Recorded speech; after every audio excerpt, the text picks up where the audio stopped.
Hello guys, welcome to your 15 minutes of yoga for runners today. If you're a cyclist, that will work as well. We will focus on the lower part of the body from the hips down to the feet today. Okay, so we will start into your all four position.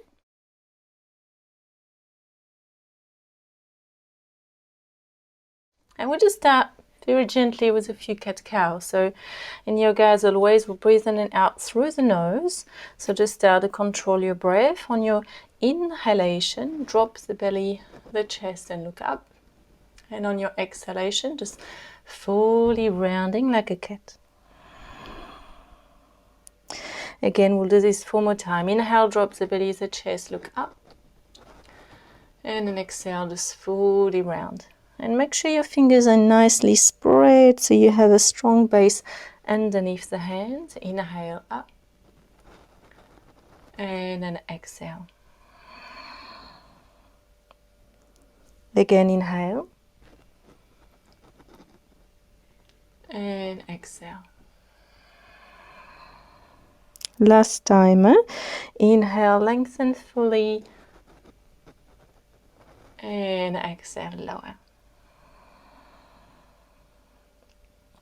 Beautiful, guys. We'll start by stretching the top and the back of the feet. So when you run, using a lot of these feet movements, so we'll just first come onto your heels. So quite often when you sit onto your feet, you have the heels rolling out. So what we want to try to focus on is having the heels up. So you really fully onto the ground, so not crooked onto one side here. Okay, so you should feel a nice stretch to the front of the ankles. Just go and sit onto your heels. And then from here, if it's available, we'll just try to lift your knees off the ground to create more stretch to the front of your shin and ankles. So from here, we'll just go and lean to the top of the feet. We won't be here too long, don't worry. And then just breathe here. Almost like if you're pointing the feet. Take one deep breath in. And then as you breathe out, just slowly relax down. Ground your hands to the floor. And this time we'll come onto your toes, okay? So have your feet just about hip width. And then the feet parallel with the outside. And then from here, we'll just lower the knees to the ground. And then come back up. And then again, knees to the ground. And back up. And just keep moving like so about 3 more times, bringing mobility to the toes, to the plant of the feet. If you get plantar fascia, this can be quite nice to help you stretch and release the base of the feet here. Wonderful. For the next time, just release your knees to the ground. If this is too intense, you can try to place a few pillows stacked underneath your knees, okay? Otherwise, we'll just stay here, just breathing deeply. It can be quite intense. So at any point, if it creates pain, just come back into the top of the feet. We'll have about 3 more breaths here. So remember, the body can really relax when you breathe fully. You want to distribute the oxygen throughout the body, so make sure you breathe in and out. Beautiful. Then release your feet down, and then we'll just go and press into your downward dog. So your downward dog, finding the spike position. Look at your hands, spread them wide. At the same time, this will bring a nice opening to the shoulders for you. So as well as the back body, spread the fingers wide, ground the hands fully.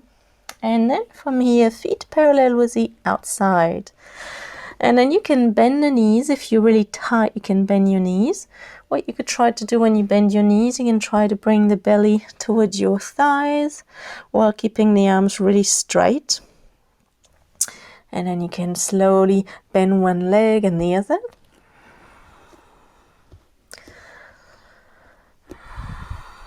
Okay, from here we'll go and bring a little bit more weight into the right calf and ankle. So keep staying to your right leg and go and place your left leg on top of your right just to add weight onto it here. So you should have your right heel down on the floor, but if it doesn't touch, just don't worry, it just doesn't matter. And just keep breathing. And as you hold here, just keep the shoulders open, the back of body open. You have a nice, what we call inversion, which means the blood flow is drawing from the organs down to the head, and it's really helped to, at the same time, calm down and help to relax the central nervous system here. Then we'll do the same to the other side. Place your left foot down. And then add a little bit of pressure with your right foot.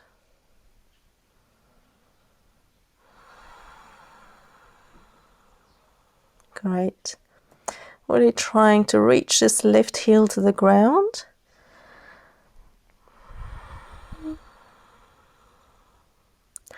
Take about 2 more breaths here.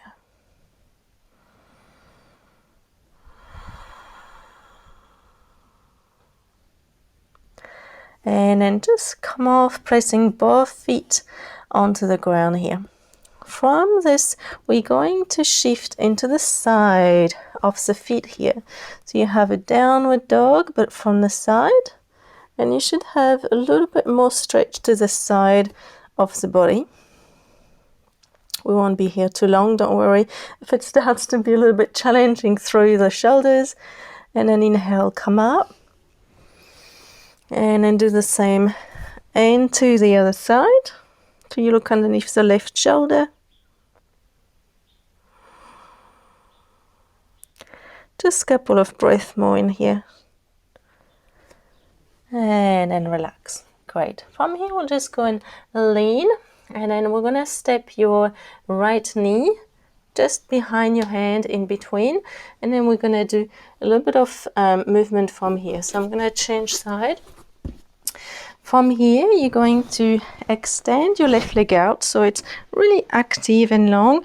You can come onto the fingertips, one to your hand, and then we'll do a little stretch to the side of the body. So this will really get to your ITB band and into your iliopsoas, I forgot the name. It will come back. All the fascia to the side of the left hip, okay? And then extend maybe the arm out. So you stretch the whole side of the body so all the fascia is linked. Try to really press the left foot active on the ground here. And then push underneath this right shoulder. And then from here we're going to come up to Parigasana. And then we're going to reverse. So this leg is still active. Now we'll go and target the other side of the body.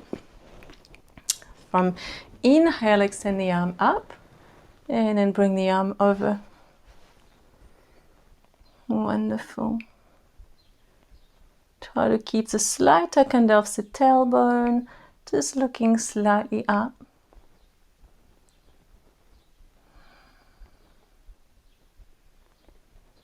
Beautiful. And then inhale, slowly come up, and then we'll do the same to the other side. So come to a high plank position. We can hold in there for a few breaths. That won't hurt you, will be good for your core. And then we're going to repeat these 2 movements onto the other side. Okay, so from here, just place your left knee behind. And then again, angle the knee out. And then inline this left knee with your right foot, so into one line. Push the pubic bone slightly forward. Hand or fingertips on the ground, and then look up, inhale, extend until you find a stretch. And you're really trying to push your hips up to create more stretch. And it was your iliotibial bend, by the way. Beautiful. Deep breath.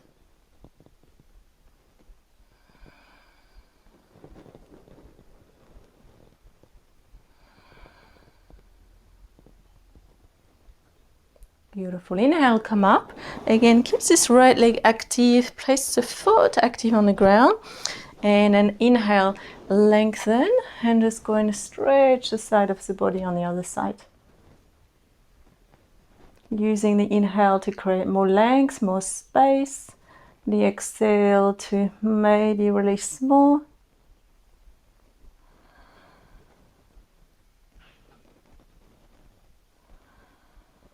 Keep breathing. And then with your next breath, come in. Again, we'll do one little plank, adding a little bit more strength. Coming high on your toes. See if you can draw your chin back and just gaze in between your hands. So you're not dropping, pulling the head down here. Wonderful. And just drop your knees down and come to a seated posture. We'll come to Janu Shirshasana A. So this will really allow a stretch into the back of the hips and the hips themselves. So we'll straighten your left leg out and then we'll go and bend your right leg. So you find a 90-degree angle into the hip here. You could support it with a block or a pillow, whatever you have in hand. From here, we'll just make sure we square over to this extending leg. And then you can either stay here if it's enough. Try to keep this right hip seated down instead of lifting it up, okay? So keep it down and then find a stretch with the side of the body. So you can either grab the knee, the shins, the foot, the toes, okay? And just bring the awareness to this right side of the body. You should feel a nice stretch into the right hip and the right top of the hip. A lot of back muscles from the top hip attached to the back, and they can become quite tight. Keep breathing, keeping this left leg extended. You can relax the head a little bit here. Again, just use your breath.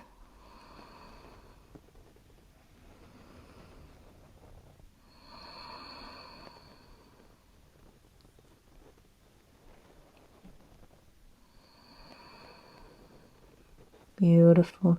Take an inhale and then lift the head, and then exhale, stay here. And then inhale, slowly come up, and then we'll just go and do the same to the other side. So straighten your right leg out, and then find again this angle into your left hip, trying to keep your left hip down. And you'll probably notice that sometimes it's a little bit uneven and balanced. You might find that one side is a little bit tighter than the other. So take an inhale to lengthen. Keep this right foot flexed and this right leg active. And then exhale, just slowly relax down. Beautiful. And then allow the head to just gently drop. You will feel a little bit more stretch when you relax the head slightly down. Okay, we're really stretching out the whole back body of the body, what we call the posterior chain. It's all behind the feet, the calves, the back of the thigh, the glutes, from the lower back all the way to the upper back and head. So just keep tucking the chin slightly to really target this whole back body.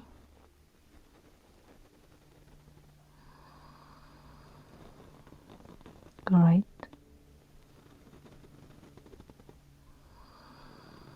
Take one more deep breath in, one more deep breath out. And then on your inhale, lift the head, and then exhale here.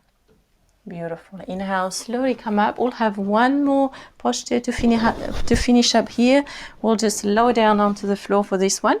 It will be like your pigeon pose, but onto the ground. So lower yourself down. We'll go and place your right ankle on top of your left knee. Try to keep this right foot flexed here. If you find that it's enough, just keep pushing this right knee away and hold in here.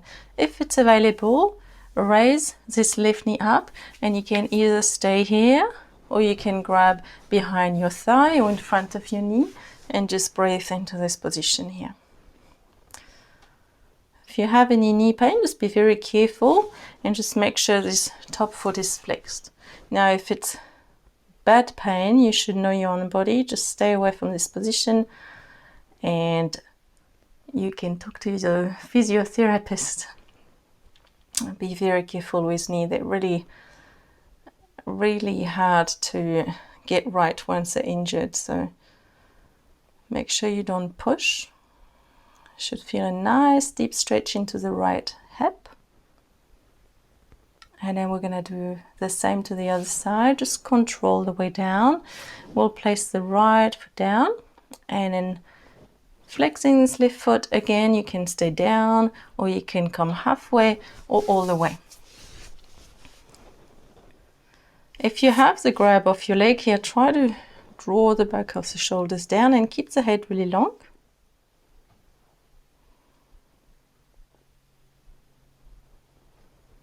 Again, deep breath. Remembering you're trying to relax at the same time and calm the mind.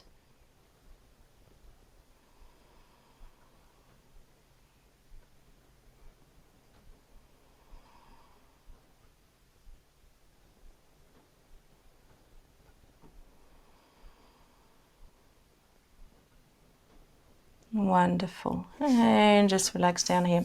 We'll do one last inversion here. Just bring the feet together. We'll take a reverse Baddha Konasana. So if you can't grab the feet, grab the outside of the shin. If you can grab the feet, grab the feet. And again, readjust the back of the shoulders down. So you pull the feet toward yourself, toward the hips, and you allow the knees to open wide to get into the groin.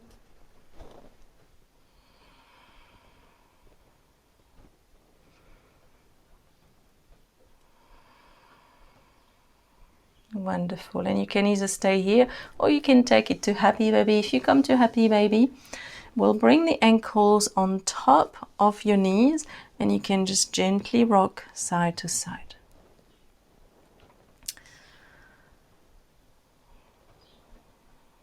Nice. Just getting the blood flow to travel down toward the organs. Nourish. Calming yourself down,